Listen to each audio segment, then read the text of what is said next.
குரு என்றால் என்ன, அவருடைய அதிசயங்களை பத்தி என்னன்னு நம்ம தெரிஞ்சுக்கிட்ட முன்ன, சிஷ்யன் என்றால் என்ன? சிஷ்யன் என்பவன் குருவுக்கு தொண்டு செய்யக்கூடிய ஆத்மார்த்த நிலையிலே எங்கிருந்தாலும் குருவை தியானிக்கக்கூடிய தன்மை இருக்கக்கூடியவன் தான் சிஷ்யன். குரு என்பவர்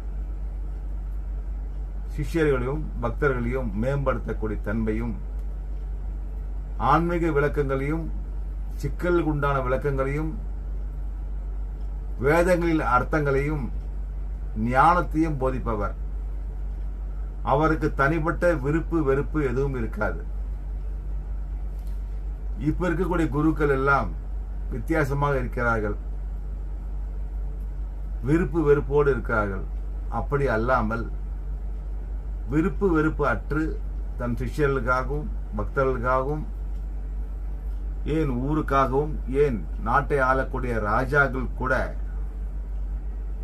நல்வழி காட்டக்கூடிய ராஜகுருவாக வாழ்ந்தவர்கள் தான் நம் குருமார்கள்.